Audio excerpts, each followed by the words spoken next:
सात संगत जी, प्यार से कहना धन निरंकार जी। सात संगत जी, जीवन व्यर्थ क्यों लगता है? सात संगत जी, प्यार से कहना धन निरंकार जी। सात संगत, आज का वीडियो बहुत विशेष है, इसलिए सद्गुरु की कृपा से आज हम एक नई शुरुआत कर रहे हैं। सात संगत जी, हमारे नियमित निरंकारी सत्संग के वीडियो तो आपको मिलते ही रह गए, लेकिन उनके बीच बीच में जब भी मुझे समय मिलेगा सात संगत जी, तो मैं अपने चैनल के माध्यम से आपको उन चुनिंदा और महत्वपूर्ण प्रश्नों का उत्तर देने का प्रयास करूंगा जो आपके और हम सभी के जीवन से जुड़े हैं।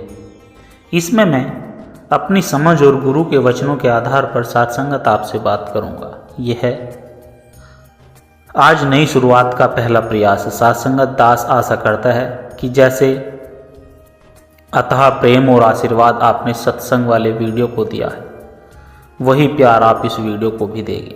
आइए सात संगत शुरू करते हैं। सात संगत, एक कमेंट आया था जिसमें कुल मिलाकर पूछा गया था कि जीवन व्यर्थ क्यों लगता है। आपने जो प्रश्न पूछा है केवल एक प्रश्न नहीं सात संगत, यह मनुष्य की चेतना की सबसे गहरी पीड़ा है। जीवन व्यर्थ क्यों लगता है? वाई डस लाइफ फील मीनिंगलेस? सात संगत जी, अक्सर जब यह भाव किसी के मन में आता है तो वह घबरा जाता है। उसे लगता है कि शायद वह डिप्रेशन में है, शायद वह असफल है, या फिर शायद उसके पास वह नहीं जो दूसरों के पास है। लेकिन मैं आपसे एक बहुत विरोधाभासी बात करना चाहता हूँ सात संगत। शास्त्र कहते और संतों का अनुभव भी कहता है, और स्वयं मेरा भी यही मानना है कि यदि आपको जीवन व्यर्थ लगने लगे तो बधाई हो, आप मनुष्य होने की सार्थकता की पहली सीढ़ी पर चढ़ गए हो। क्योंकि एक पशु को जीवन कभी व्यर्थ नहीं लगता। उसे भोजन मिल जाए, नींद मिल जाए और भय से सुरक्षा मिल जाए तो वह संतुष्ट है। उसे कभी अस्तित्व का संकट नहीं होता। अगर आपको यह जीवन, यह भाग दौड़, यह सुबह उठना, कमाना, खाना और सो जाना, अगर यह सब व्यर्थ लग रहा है तो इसका अर्थ है संतों की आपके भीतर जो चेतना सोई हुई थी अब वह करवटें ले रही है। वह अब कुछ ऐसी मांग रही है जो इस संसार के परिधि से परे की चीज है। लेकिन यह व्यर्थता लगती क्यों है? इसका क्या कारण है सात संगत? आइए आज हम इसे समझेंगे। सात संगत जी, जीवन व्यर्थ लगने का पहला और सबसे गहरा कारण जो उपनिषदों का सार है, अगर इसे समझ गए तो सात संगत पूरा खेल समझ आ जाएगा। सात संगत, ध्यान से सुनना। हमारे भीतर जो बैठा है वह आत्मा है, वह ब्रह्म का अंश है और ब्रह्म का स्वभाव है अनंत और नित्य। और जिस संसार में हम सुख खोज रहे हैं वह है सीमित और अनित्य। अब यहाँ एक मैथमेटिकल प्रॉब्लम आ जाती है सात संगत की आप एक छोटे से प्याले में क्या पूरा समुद्र भर सकते हैं? नहीं। उसी प्रकार आपके भीतर के प्यास को अनंत की है। आप परम आनंद चाहते हैं तो कभी खत्म ना हो, लेकिन आप उसे खोज कहाँ रहे हैं? नश्वर वस्तुओं में, नश्वर रिश्तों में, नश्वर पद प्रतिष्ठा में। भगवान बुद्ध ने इसे अनित्य का सिद्धांत कहा। उन्होंने कहा कि सबम दुखम, सब दुख है क्योंकि सब क्षण भंगुर है। आप जिस भी चीज को कसकर पकड़ते हैं वह रेत की तरह फिसल जाती है। जब आप किसी इंसान से बहुत उम्मीद लगा लेते हैं कि यह मुझे पूर्ण कर देगा, और जब आप वह इंसान बदलता है या फिर बिछड़ता है तो आपको लगता है कि जीवन व्यर्थ है। जिन बच्चों के लिए आपने अपनी पूरी जिंदगी गंवा दी और अंत में वह आपको सुख ना दे तो लगता है कि जीवन व्यर्थ है। असल में जीवन व्यर्थ नहीं सात संगत जी, आपका प्रयास गलत दिशा में था। आप विराट की भूख में शूद्र से मिटाने की कोशिश करते हैं। इस बात को जितना जल्दी आप समझ जाओगे उतनी ही जल्दी आपके सार्थक जीवन की शुरुआत हो जाएगी। संत कबीरदास जी ने बहुत सुंदर कहा है, कस्तूली कुंडल बसे मर्ग ढूंढे मन माही, ऐसे घट घट राम है दुनिया देखे नाही। हिरण की नाभि में कस्तूरी है, लेकिन वह पूरे जंगल में उसकी सुगंध को खोजता हुआ पागल होकर दौड़ रहा है। हम सब वही हिरण हैं। सुगंध भीतर से आ रही है, शांति की, प्रेम की, आनंद की, लेकिन हम उसे बाहर की वस्तु में ढूंढ रहे हैं। और जब बाहर वह नहीं मिलती साथ संगत, तो हमें हताशा होती है, और यही हताशा जीवन को व्यर्थ बनाती है। साथ संगत जी, जीवन के व्यर्थ लगने का दूसरा और सबसे बड़ा कारणों में से एक है भविष्य में जीने की आदत। हाँ साथ संगत जी, हमारा मन एक बहुत बड़ा धोखेबाज है, इसे ध्यान से समझिएगा। मन आपको हमेशा एक तर्क देता है, आज खालीपन है क्योंकि तुम्हारे पास वह अमुक चीज नहीं है, जिस दिन वह मिल जाएगी जीवन सार्थक हो जाएगा। एक विद्यार्थी सोचता है डिग्री मिल जाए तो जीवन सफल, डिग्री मिलती है, 2 दिन की खुशी रहती है, तीसरे दिन फिर वही खालीपन। फिर मन कहता है नौकरी मिल जाएगी तो सब ठीक होगा, नौकरी मिलती है फिर खालीपन, फिर विवाह, फिर बच्चे, फिर मकान। और आदि गुरु शंकराचार्य ने सत्संगत इसे मृग तृष्णा कहा है। रेगिस्तान में हिरण को दूर पानी चमकता हुआ दिखाई देता है, वह दौड़ता है, जब वह पहुंचता है तो पता चलता है कि यहाँ तो पानी नहीं, सूरज की किरणों का रेत पर भ्रम था। लेकिन सत्संगत विडंबना देखिए, सत्संगत वहां पहुंचते ही उसे अब और आगे पानी दिखाई देने लगता है। जीवन व्यर्थ इसलिए लगता है क्योंकि हम आज में नहीं जी रहे, हम कल में किसी काल्पनिक सुख के लिए सत्संगत जी आज को कुचल रहे हैं। आज को, और जब वह कल आता है तो वह आज बनकर आता है ना संतो? और हमारा मन उसे भी भोगने में असमर्थ होता है। हम एक ऐसे लक्ष्य के पीछे भाग रहे हैं जो श्रुतिज की तरह है, जो कभी हाथ नहीं आता साथ संगत। यह जो निरंतर दौड़ है और हाथ में कुछ न आने की हताशा है, यही अनंत आपको यह कहने पर मजबूर कर देती है कि सब व्यर्थ है, सब कुछ व्यर्थ है। और साथ संगत तीसरा प्रमुख कारण और कारणों में से एक है पुनरावृत्ति, रिपीटेशन। थोड़ा गौर से देखिएगा साथ संगत जी, आपके जीवन को वह सुबह वही नाश्ता, वही दफ्तर, वही बातें, वही क्रोध, वही क्षमा और फिर सो जाना।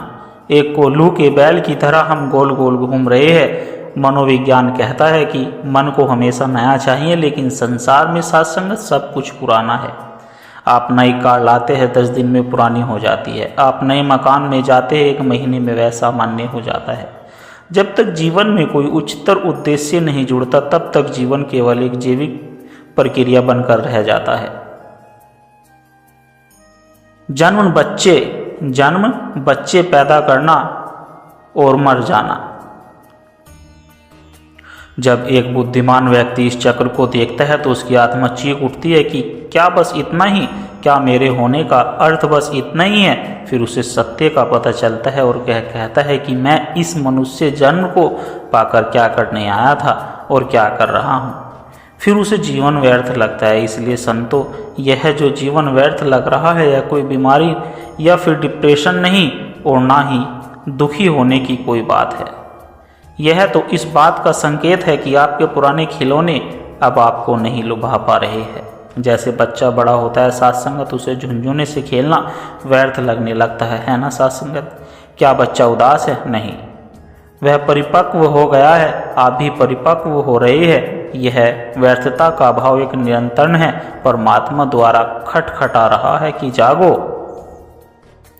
तुम जिस सपने को सच मानकर जी रहे हो, वह सपना टूट रहा है। लेकिन साथ संगत जी, समस्या यह है कि हमें व्यर्थता तो दिखाई दे रही है, पर सार्थकता कहाँ है यह नहीं पता। हमें यह तो पता चल गया कि यहाँ सुख नहीं है, लेकिन सुख कहाँ है उसका पता अभी नहीं मिला।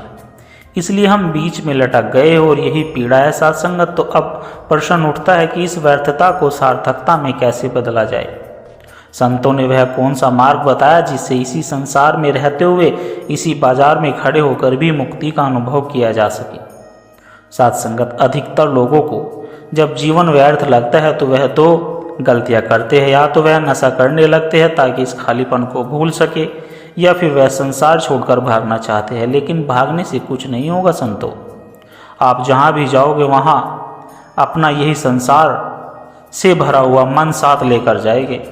पर साथ संगत जी, जिस संत ने, ज्ञानी पुरुषों ने एक तीसरा मार्ग भी बताया, वे कहते हैं कि संसार को मत बदलो, अपनी दृष्टि को बदलो। जीवन व्यर्थ इसलिए नहीं है कि जीवन में कुछ कमी है, जीवन व्यर्थ इसलिए लग रहा है संत क्योंकि आपको जुड़ा उस स्रोत से टूट गया है जहाँ से आनंद का झरना बहता है। आइए संतो, आज हम उस रहस्य को समझे जो इस वीरान रेगिस्तान को भी नंदनवन में बदल सके। तो संतो, अब से मेरी बातों को ध्यान से सुनो और समझने की कोशिश करो, क्योंकि अब आपको प्रश्न का उत्तर और आपकी समस्या का समाधान मिलने जा रहा है। साथ संगत जी ध्यान से सुनिएगा। अक्सर लोग पूछते हैं, महाराज परमात्मा तक कैसे पहुँचे? क्या घर छोड़ दे, माला जपे, क्या करे? नहीं, शास्त्रों और संतों का मत बहुत स्पष्ट है संतों, कि परमात्मा को पाने के लिए कहीं जाना नहीं पड़ता, बस जागना पड़ता है। और जागने का रहस्य है ब्रह्म ज्ञान। साथ संगत, जब तक आप परमात्मा को मानते रहोगे बात नहीं बनेगी। परमात्मा मानने का विषय नहीं, जानने का विषय है। यह मिशन और तमाम संत मत यही कहते हैं कि साथ संगत पहले जानो फिर मानो। बात को और अच्छे से समझने के लिए मैं आपको महान संत का उदाहरण देता हूँ।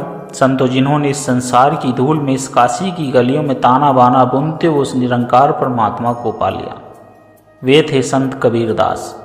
साथ संगत, कबीर साहिब ना हो तो हिमालय गए, ना तो वे हिमालय गए, उन्होंने अपनी गृहस्थी छोड़ी। वे कपड़ा बुनते थे, उनका पूरा परिवार था, पत्नी बेटे बेटी। एक बार एक जिज्ञासु ने उनसे पूछ ले, कबीर साहिब आप दिन रात इस गड्ढे पर कपड़ा बुनते रहते हैं, परमात्मा का भजन करते हैं, बताइए। कबीर साहिब हंसे। उन्होंने हाथ में एक कपड़ा उठाया और पूछा, तुम्हें इसमें क्या दिखाई दे रहा है? जिज्ञासु बोला, जी यह तो सूती का कपड़ा है।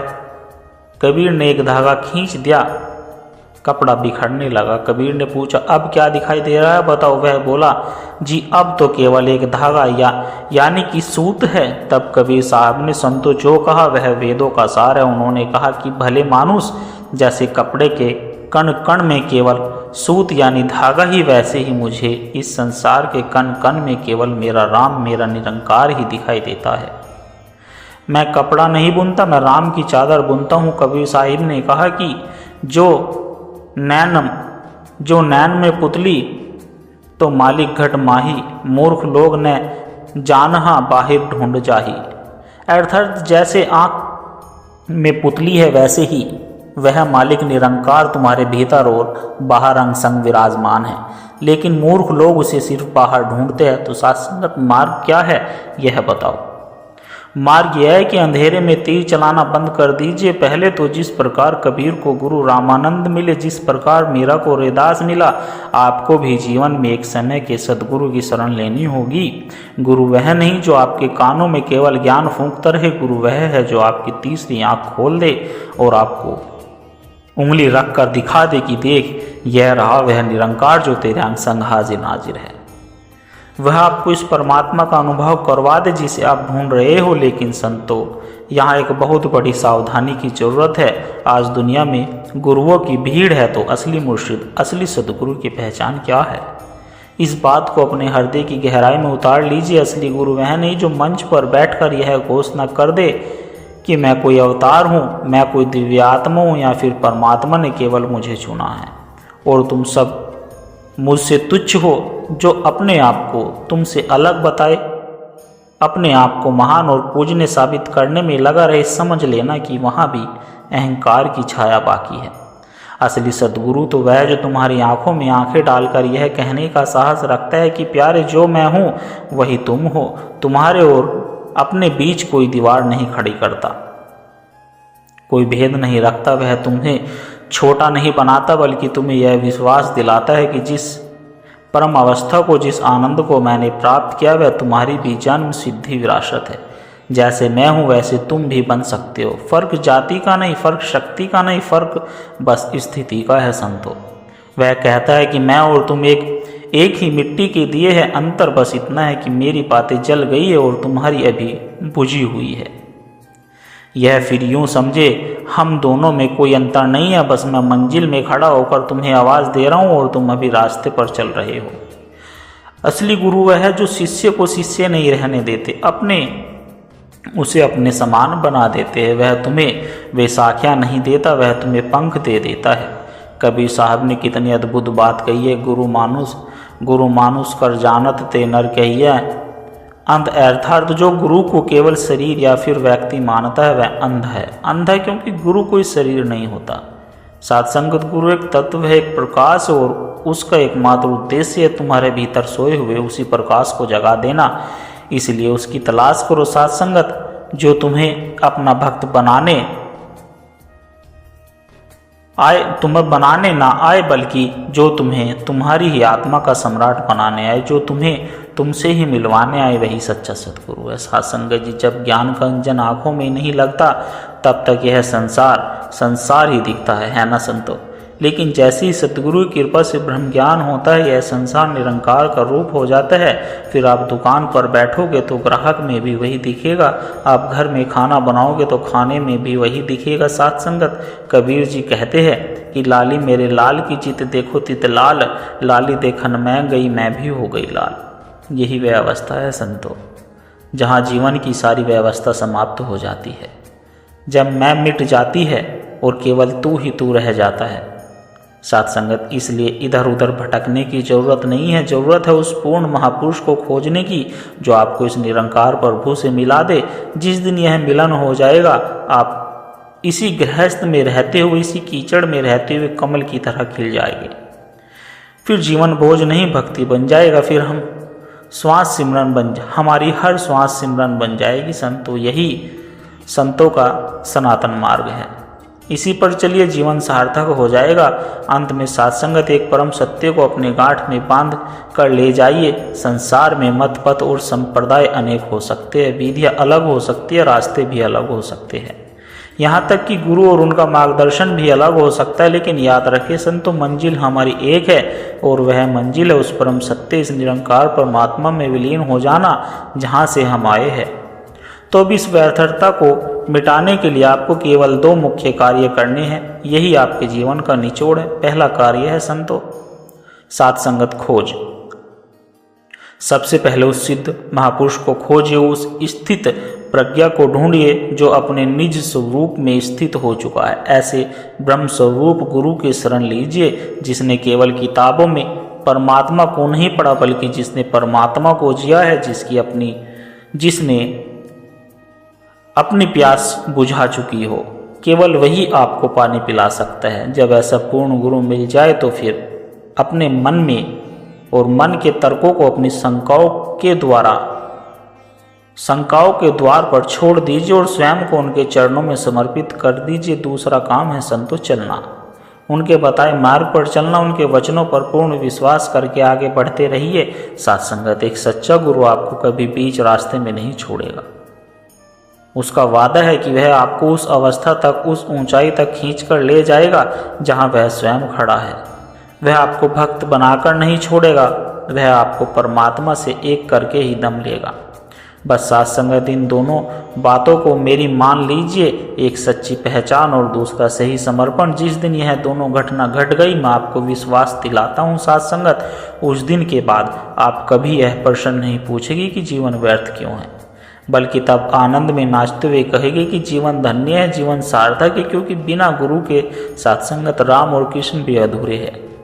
उन्होंने भी स्वयं परमात्मा का स्वरूप होकर अपना गुरु बनाया। तो फिर हम किस अहंकार में जी रहे हैं, हम किस अज्ञानता में जी रहे हैं कि गुरु बिन भवसागर पार हो सकता है। इसलिए उठिए, वह मंजिल का पूर्ण गुरु, वह परमात्मा आपकी प्रतीक्षा कर रहा है। सत्संगत, समय बहुत कम है। सत्संगत, न जाने कब यह सांसों की डोर टूट जाए, इसलिए समय विलंब ना कीजिए और श्वासा तो अनमोल है। 2 दिन काहे संग सौदा कर ले सत्य का, काहे फिरत अपंग। इन्हीं शब्दों के साथ साथ संगत जी दास आप सभी से आज्ञा लेना चाहेगा। साथ संगत जी, समय बहुत कम है, इसलिए समय व्यर्थ ना कीजिए। बड़े प्यार से कहना, धन निरंकार जी।